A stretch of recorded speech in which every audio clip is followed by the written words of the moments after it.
Hi there. So I'm slightly obsessed by the Louvre jewellery heist. The crown jewels, the extendable ladder, the fact that it took all of 7 minutes. Anyone who's ever been to the Louvre knows that place takes hours and hours to get around. But here's the thing with the Paris robbery, and all art thefts in fact. They're not unusual. Every year, billions of dollars worth of art is stolen from museums and private collections. So what are the economic forces shaping this shady trade? And what can collectors do to stop it? Let's try and find out. I'm Carmel Crimmins, and this is Reuters Econ World. Every week we go deep on the economic principles and ideas driving the biggest news around the world.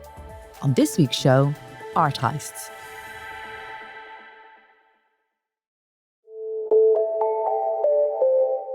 So to get into the economic forces at work in art heists, I spoke to Christopher Marinello, the founder of Art Recovery International and a world expert in the recovery of stolen art. Hey Chris, welcome to Reuters Econ World. Good to be here. So, recovering stolen art, it sounds like Indiana Jones without the bullwhip, is it? Not exactly.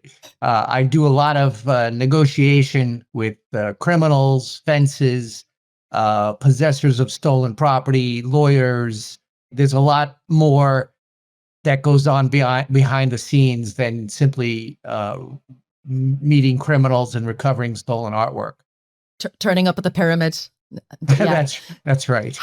How did you get into this game? Well, I was a really bad artist going to art school, and my family convinced me, and my art teacher convinced me to try something different. And law school was suggested to me. But once you have the arts in your system, you never really get it out. So anytime I could grab an art-related case, I would gravitate towards that. Eventually, I built up a law practice representing collectors, dealers, museums, and anybody that had title disputes. And then soon it became a lot of the Nazi looted art cases that were still out there. I was representing families, and I still do. It's a fascinating world. I mean, we're obviously interested because of the recent heist at the Louvre, which has so many interesting facets to it. But this is an economics podcast. And I suppose my feeling is there wouldn't be art heists at all if there wasn't a market for them. So we kind of want to break down the markets, the economics of art heists. So looking at it from the supply side, can you tell us a little bit about who does the robbing? Who are the thieves here? Well, Hollywood would lead us to believe that art heists are done by, sexy, debonair, clever criminals, almost in some cases sort of a Robin Hood style thief. But that is not at all the case. It is usually done by common thugs. They have no regard for anyone or anything other than for their own personal financial gain. I mean, there's a perception, isn't there? There's a lot of organized crime involved in this space. Is that the case? There is organized crime, a great deal of it. There are gangs operating throughout Europe right now, some really well organized coming out of the Balkans or North Africa, and some not so organized, like we've seen with the Louvre theft. But still, groups that are willing to take on our museums and steal our cultural heritage for personal gain. I mean, that's interesting about the Louvre theft, that I think the prosecutor in Paris said that the people behind it were petty thieves. Did that surprise you? Because it seemed like it was executed pretty swiftly. At the very beginning, we all were told that this was something like a Ocean's 11 type heist. And of course, we saw cracks in that theory right away. They dropped the crown. They got caught. The Ocean's 11 crew never got caught. We're seeing that left DNA. They left their tools. So they were not as well thought out as we expected. However, the comments, I think, from the French prosecutor are a little bit misleading. While she claims that they were not organized, my understanding is one of the criminals is being charged with organized theft. So there's a bit of a contradiction there. I think there's a big fear right now of labeling organized gangs throughout France and throughout Europe because it's bad for tourism, and governments are afraid to admit that there's a crime problem. I mean, one aspect of the Louvre heist, which was interesting, was that they stole jewelry. And my understanding is that that's not typically the case. It's more often that paintings are stolen. Is that right? In the last few decades, there's always been paintings or sculptures. Lately, it's been rare watches. But something, these pieces have to remain intact. The criminals steal them, and they have to hold on to them and either try to ransom them back to the victim, or they wait for an insurance company to come forward and try to collect a reward, or pass them on to a friend, or they go underground into the black market where stolen artwork could get 5-10% of its true value, or it's used to be traded for drugs or for weapons, or even used as a get out of jail free card. A criminal will hold on to a stolen painting, and if he's ever caught for something else, he'll say, look, I know where this Rembrandt is. Go easy on me, jail time, and I'll tell you where it is. And that has always worked. We're seeing a different trend here. We're seeing gold and jewelry being stolen at a ridiculous rate for the purpose of breaking it down to its raw metal or raw jewelry, raw stones, and sold. I mean, that makes sense from a market perspective, doesn't it? Because as you said, with the artwork, you can't break that down. And a lot of this stuff is very famous. So it means that it's often difficult to find a buyer, right? There's a lot of risk attached to it. So the market price, the black market price for that artwork is substantially less than the public market price, right? Like, are we talking like, I read somewhere like 10%? Right. It's of the very, very small, 5 or 10%, because, in the old days, pre-internet, you could steal something from London and try to flog it in the United States, and nobody would really know. But now all these auction houses and dealers, everybody's publishing what they're selling online. So there's millions of pairs of eyes looking for something that is stolen. And then you have, stories about art theft going viral. So everyone knows when something is stolen. So by gravitating to jewelry and gold, they're able to break it down so that it does two things. It hides the evidence of their crime, and it allows them to monetize their crime almost immediately. As long as they can melt down gold or break up stones and resell them and have them be untraceable, then they've been able to monetize their theft. And can they get even more money for it? If you're breaking it down, you're getting multiple products out of, say, what was a tiara or a bracelet. Are they able to sort of get a higher return on, their illegal investment, as it were? Well, of course, by leaving it intact, it's more valuable. These jewels intact have more of a value than they would for their raw stones. But, the risk in being caught trying to sell these items intact is not worth it for them. They would just rather take the cut, have the items broken down, and try to get rid of them as quickly as possible. So in terms of shifts, are you seeing that it's less artwork now, less paintings, less sculptures, and more jewelry, more gold, more watches? Is that the direction? That's where we're going. When gold hit 3,000 pounds an ounce, we had gold thefts everywhere. And criminals are realizing, that paintings can be too hot to handle, and they're looking for something else that they can quickly get rid of and move on to the next museum. Okay, quiz time. And art thefts are a great topic.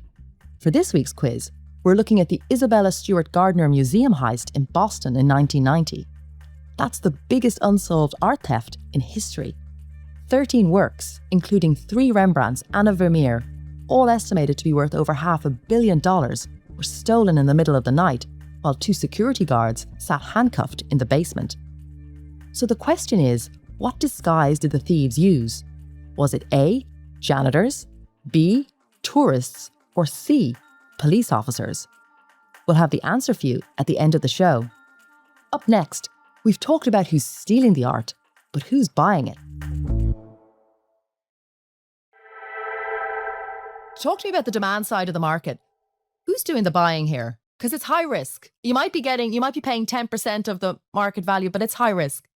Well, when you're buying stones like this, or gold, no one is going to know that the stones came from this particular theft unless they brought the pieces into a shop intact. Everyone has seen these pieces online. No one will be able to hide that. But, the diamonds that are part of this set can be broken into smaller pieces, or there's several hundred tiny little diamonds that no one would ever know came from here. You could go to Antwerp and find a jeweler and sell them a few at a time so they wouldn't suspect that someone's dumping a large amount of stones on the market. And then the larger stones can be recut. I mean, you're always going to find a jeweler, whether dodgy or not, willing to recut one of those emeralds or sapphires into smaller pieces. You mentioned there the way social media has changed things. Everything is out there. In terms of the marketplace, in terms of the buyers, have attitudes changed? Are people asking more questions about where things have come from? I wish they would, but they don't. A lot of people rely on the big auction houses, Sotheby's and Christie's, and say, well, I bought it there and I assumed that it was okay, or I bought it from a reputable dealer, so I relied on their expertise. The case law around the world has pretty much made it clear that it's up to the collector to do their own due diligence. You're not going to win by simply saying, I relied on the big auction houses to do due diligence for me. You've got to do it yourself. I mean, don't forget, it's your money that's at risk. We find a lot of these high-end watches. I'm talking about $300,000, $400,000, $500,000 watches being sold. And people need to check the serial numbers before they buy things, because these are being stolen at an incredible rate and being sent all over the world, and people are buying them. And then when we recover them, they lose everything. And where are those watches being stolen from? Because presumably they're not in museums. They're being stolen from everywhere. London, anywhere there's tourists with money, sporting events, Wimbledon, London, Miami, New York, Los Angeles, Paris, Monaco. I see it almost every single day. 6-figure watches being stolen.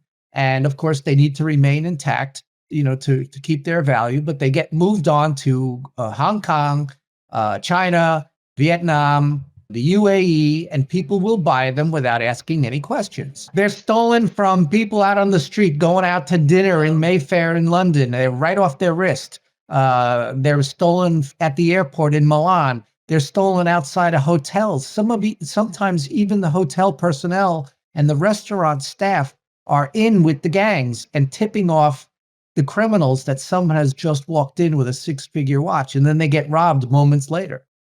Wow. And in terms of the jewelry, in terms of, like you mentioned, the fact that the gold can be melted down, that the diamonds can be extracted, in those cases, the buyers might be jewelry houses. Is that, or is there a typical buyer? Well, I mean, once you melt down gold, there's no way to know where it came from. So anybody will buy gold. I mean, you can go walk around the street and find someone that'll buy raw gold, and there's no way to know where it came from. Look at the Blenheim Palace golden toilet theft. They were breaking up that piece as they were leaving Blenheim Palace, and they found someone to help them smelt it down to raw gold that no one would ever know where it came from.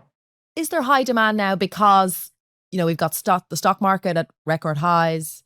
We've got a lot of money sloshing around the system. Is there a high demand out there for these types of objects, for these watches, for the gold, for the jewelry? Well, absolutely. It's a hedge, and it's a good way to launder money. You could hide £1 million in 3 or 4 watches and put them on your wrist and get them to another country. It's very easy. I mean, I had a case where somebody actually sold their business, and instead of taking cash or money, they took watches for the sale of a business. Were you surprised by the heist in the Louvre? I was, because I knew this has been happening all over Europe, smaller museums, and to see them hit the Louvre was a real blow. I mean, they were sending a message that they do not fear law enforcement. They do not fear the justice system. They do not fear museum security. Going after the Louvre was a very audacious and a bold statement. You mentioned there about the other museums in Europe. It seems like Europe is the sort of the main stage for this type of activity. It seems like France and Italy are the places where museum theft happens most often.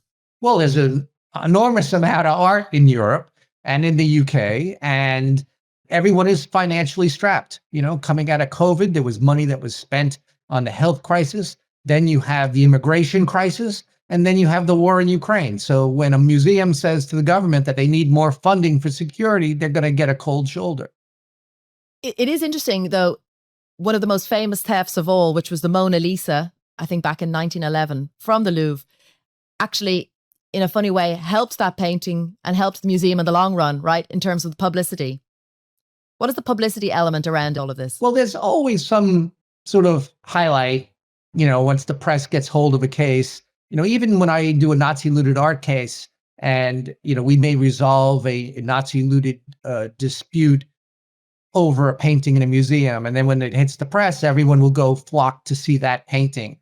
Right. It's very likely that if these jewels were recovered, it would bring attention to the museum, and more people would, go to see them, or they may even go and look at the empty cases, as they do in the Isabella Stewart Gardner Museum in Boston, where they're Right. still looking for some very important works of art, and the frames are hanging without the artworks, and people go to see them. I hope you're enjoying the show. If you like digging into the stories behind the headlines, check out our long-form show, On Assignment. The latest episode looks at what President Donald Trump's policies mean for Venezuela and the wider Caribbean. We've put a link to the show in the description of today's pod. You can also find it on the Reuters app. Just go to Media and search under Podcasts. Up next, what happens if you accidentally find yourself in possession of a stolen work of art?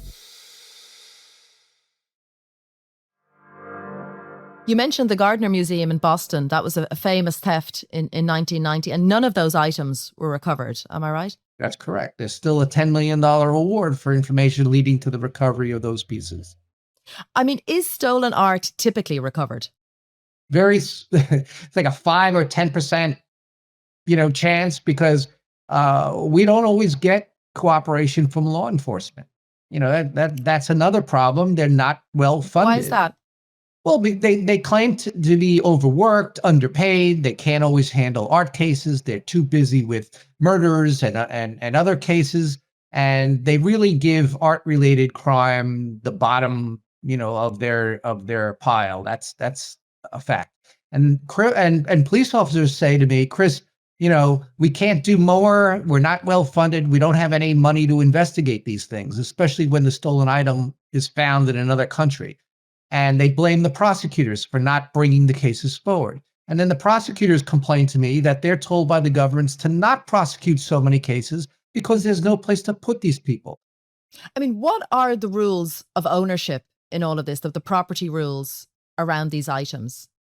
I mean, presumably it varies very country to country. Simply, there are two sets of legal systems: civil law, common law.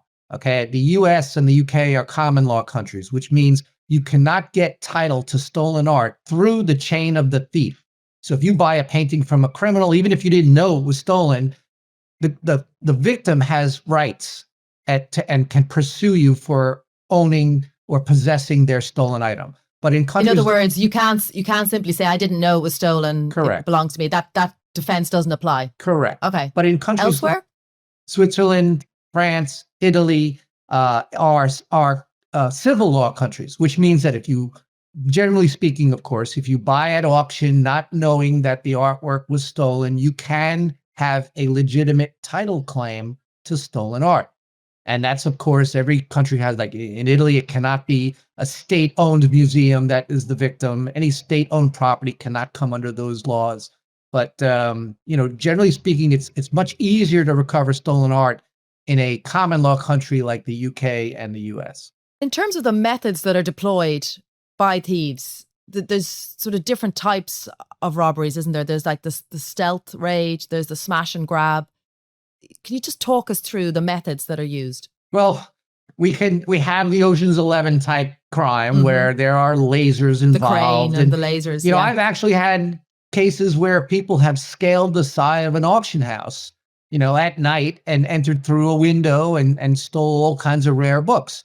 So, or they've lowered themselves from a glass window in the roof, all very Hollywood-like. But lately, we've been seeing a lot of more violent crimes, smash and grabs, tools, cutting. Look at the sledgehammer theft that happened in the Netherlands. The guy walked in with a sledgehammer and made off with, valuable works of art. So they're getting more violent. And as far as criminals attacking people on the street, it's getting worse with weapons. People are being beaten for their jewelry. They're even being beaten for their Hermes bags.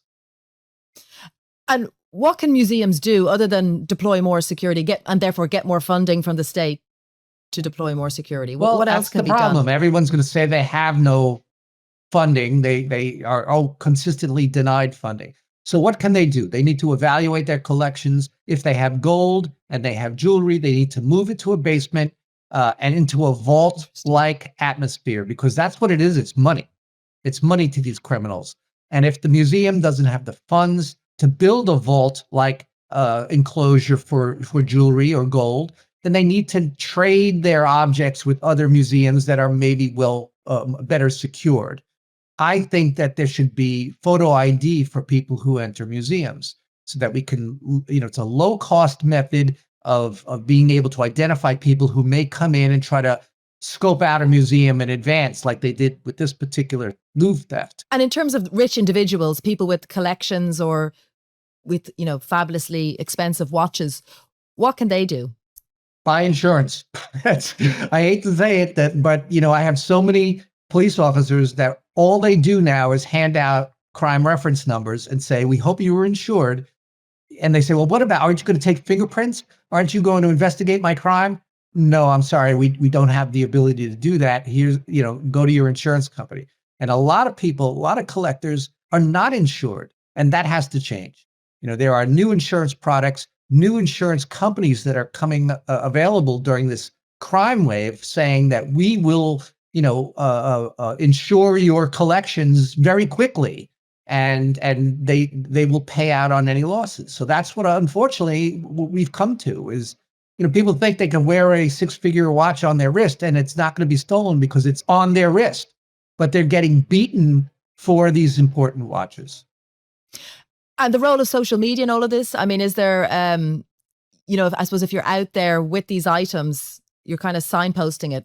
Absolutely. I tell people that if they're going to go on social media and flex their collections, please do it after you've gone away and that you're back home, because if you say, "I'm going to Paris, I'm bringing my Patek Philippe collection with me," the criminals are watching too, and they're going to rob you, and they're going to go to your hotel and they're going to rob you when you leave.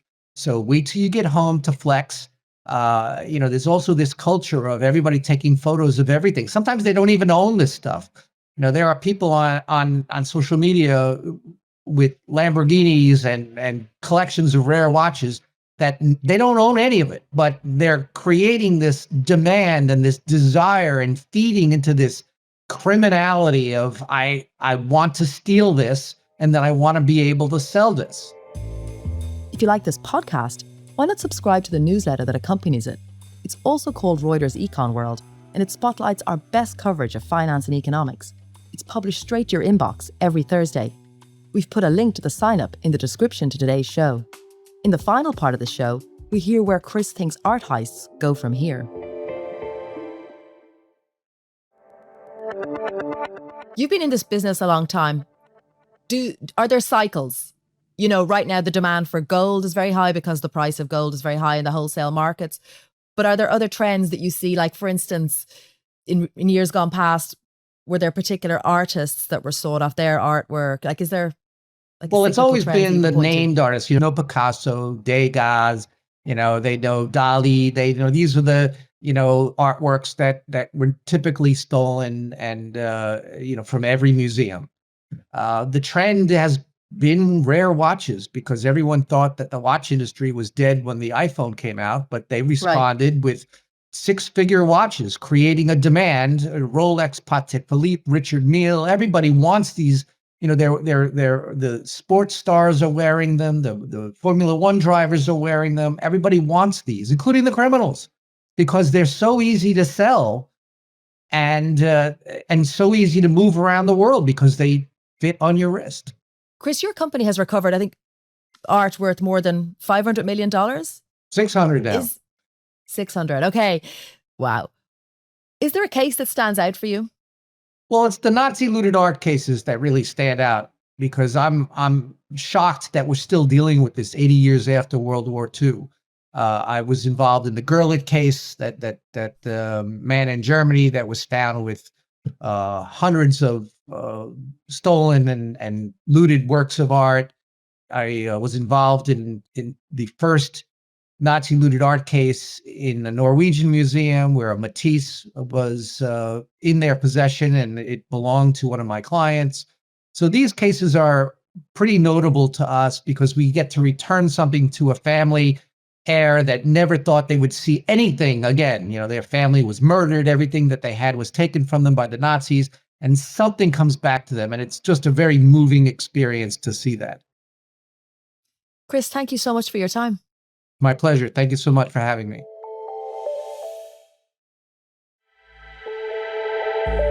A big thank you to Chris for his time and insights.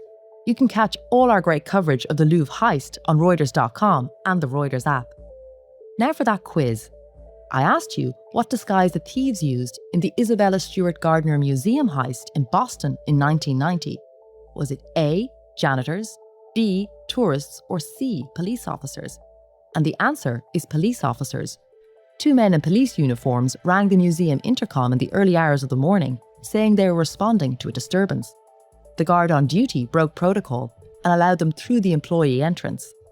The rest is history and a fair few empty frames that still hang in the museum today. This is Reuters Econ World. Every week we go deep on the economic principles and ideas driving the biggest news around the world. If you want to tell us what you thought of this week's show, please drop us a line on the comment section of your favourite podcast platform. You can also reach out to me on LinkedIn. This episode was produced by Eliza Davis-Beard and Ethan Plotkin. Sound design, music composition and engineering was done by Josh Summer. Our executive producer is Lila de Kretzer. Remember, for all your daily news, check out our show Reuters World News. You can catch it on the Reuters app or wherever you listen to your podcasts.